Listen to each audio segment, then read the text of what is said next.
And so they'll get the random influencer on social media, or they'll get an athlete they've never met who does a certain exercise, and they'll trust that with no context and say, yes, I'm going to add that into my program. When someone gets a seat at your table, it means that you trust them so much that when you have an issue, you are inviting them to give you advice. You're bringing us to the table. Now, a genes first approach means that every decision we make, we understand that it affects our genes. Welcome to episode 7 of the House of Genes podcast. I'm your host, Daniel Guzman, head of performance for 3x4 Genetics. And I spent the first 10 years of my professional career working with professional athletes, from NFL combine prep to MLB and NBA offseason, to ultimately supporting 3 of the top teams in the United States with the LA Galaxy, the USA men's national team, and Los Angeles Football Club, known as LAFC. And now I'm a high-performance advisor with 3x4 Genetics to some of our soccer clubs around the world. Now, today's conversation is a little bit different. We talk about genes first all the time, but I want to talk about the people that come around the athlete and the people we're working with right now that all support this genes first approach. Now, let's think about the professional athlete. Actually, it could really be the collegiate athlete. It could be any athlete. At any point in your athletic career, you have people that become your board of advisors. And we want to think about this in a way that the board of advisors are people that you are trusting that speak into your life. So right now, I coach my kids in soccer. When I tell my daughter to do something, it holds a lot more weight than some random person telling her to do it. So if I'm saying to my daughter, hey, when we're playing this way, I want you to really focus on your first touch. I want to really focus on sprinting as hard as you can. If someone else tells her to go wear these certain shoes, she's going to listen to what her mom and dad tell her versus some random person, because we have trust with her. We've got the relationship, and she has a board of advisors at 8 years old that speak into her life. What happens sometimes is I see this huge problem where athletes invite anyone as their board of advisors. And sometimes it's people that they don't even know. And so they'll get the random influencer on social media, or they'll get an athlete they've never met who does a certain exercise, and they'll trust that with no context and say, yes, I'm going to add that into my program. Now, a genes first approach means that every decision we make, we understand that it affects our genes. Whether we're measuring our genes or not, it affects our genetics. And that's going to affect our overall performance output. And we have to be really, really smart with who we invite to be at our board of advisors. So I always tell athletes that it typically starts like this. Now, if you're just listening to the podcast and you're not getting the video here, I have a picture of a stick figure with a circle around them, and I want to show what their board of advisors could look like. Okay, let's talk about the different influences that an athlete might have. Okay, they might have parents or family. They might have coaches, they might have nutrition.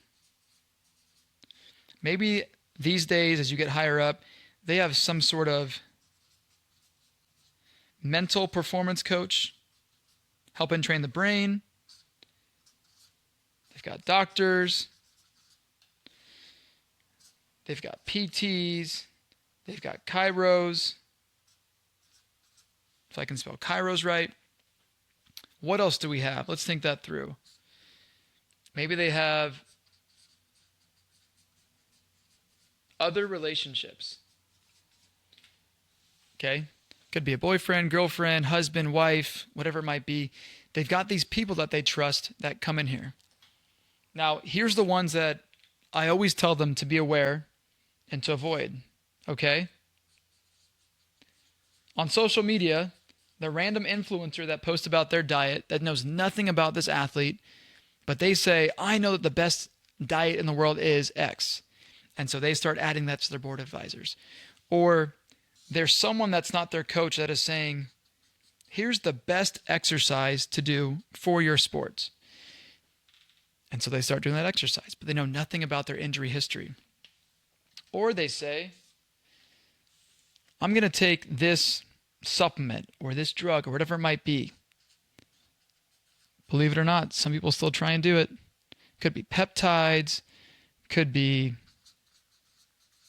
a supplement.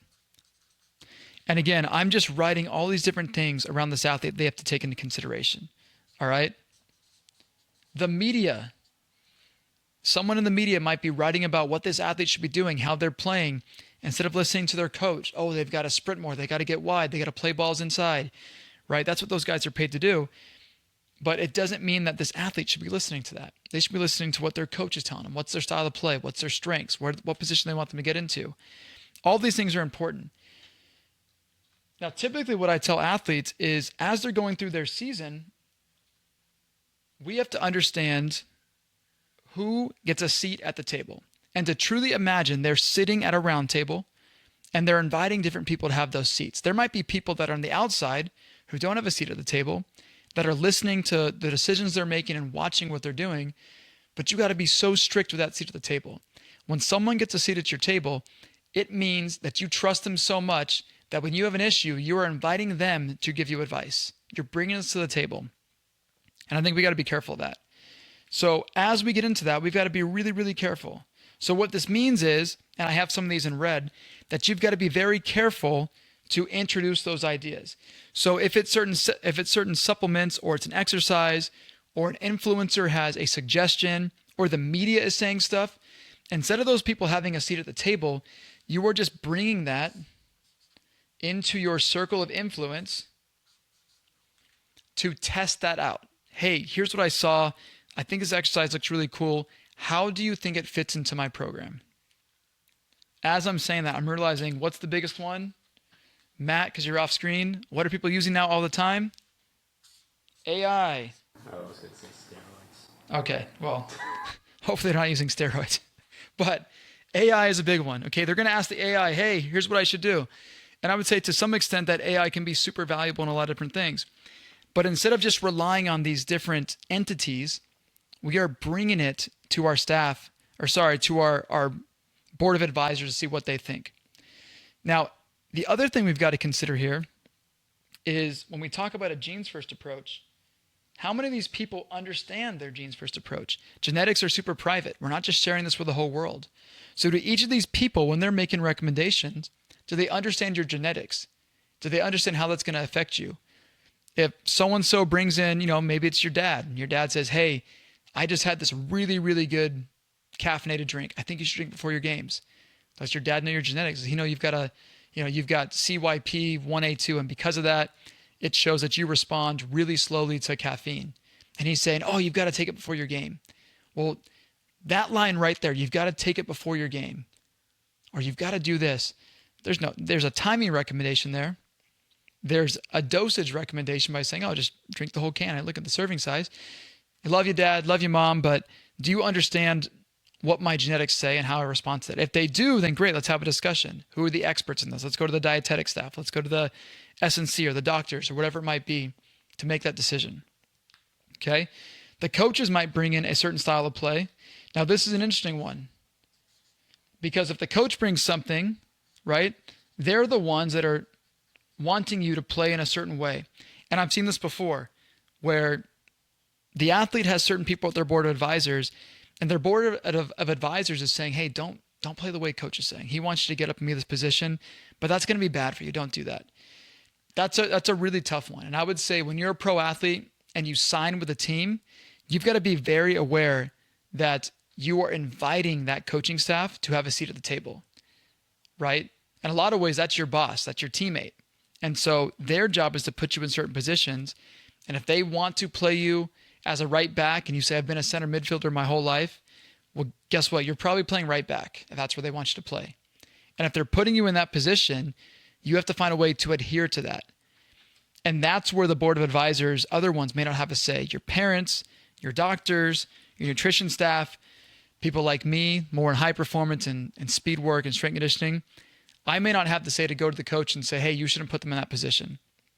Now, from a loading standpoint, we could do that and say, just so you know, if you move them from center mid to right back, there's different match demands, and they may or may not be prepared for that right now. But if you want to do that, let us know so we can help prepare and start to train them over the next few weeks.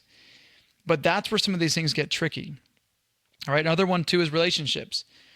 A lot of the guys that I work with, they may have a girlfriend that's recommending something because it really worked out for her, right? She changed her diet, and because she started having celery juice every single day for the past 6 months, she was able to lean out and get to the outcome that she wanted. And because that was so beneficial for her, she wants her boyfriend to do it.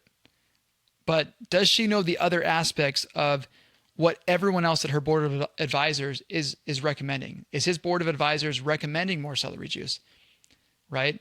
Imagine that she was recommending something else, super spicy sausage. If you eat the spicy sausage, it's going to help you be stronger than you ever have been, right? Some big, bold claim. Well, how does he respond to spicy sausage? Is it helping his genetic makeup? You know, with a genes first approach, whether you like it or not, everything you put into your mouth, from whole foods to liquids to supplements, you are telling your body how you want it to respond, right? These foods and stuff, they also are made up of genetic language. And so we're taking genetic language or genetic code and interacting it with our genetic code, our genetic language. And so our body's going to have a response to that, right? We think about the caffeine example. You're going to put a language of caffeine into your body at a certain dose, and your body's going to have a response to that. It's going to tell your brain's going to say, yes, we're going to respond with A, B, and C. And so you're going to feel a certain way, but it's just your genetics interacting with these different interventions of foods and supplements or modalities or manual therapy, whatever it might be. The main point is when these people are bringing these recommendations, point number one you have to consider is who was at your board of advisors. I always tell athletes, even if it's me, someone you trust, if I'm telling you to do something, it's totally appropriate to take it to your board and say, is this something we should be doing right now? Do you guys think this is appropriate? When I have a seat at the table with the athletes, I know that I'm not meeting with their parents or I'm meeting with their agent or I'm meeting with these different people. But if they're making a recommendation that's outside my scope, I'm probably not having a say. Just because you have a seat at the table doesn't mean you have to speak. I had a really good friend that always said, forget where he heard it from, but he would always say, don't speak unless you can improve upon the silence. I'll repeat that again because I think it's so valuable.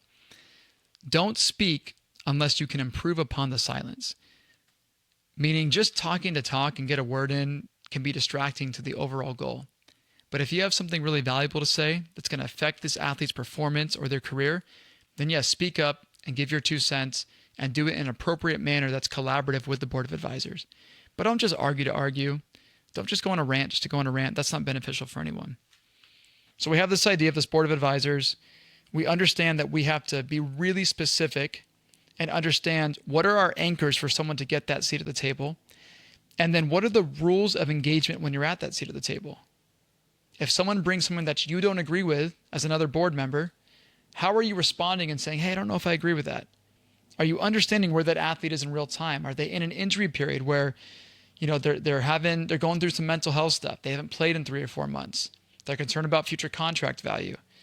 How does all that play into effect, and how can you get everyone more or less in agreement with whatever intervention's coming, or agreement to push an intervention or say, hey, not the right time? And what I can say is when we do this with a genes first approach, where the right people who have a seat at the table understand the athlete's genes, it's a very high trust network area.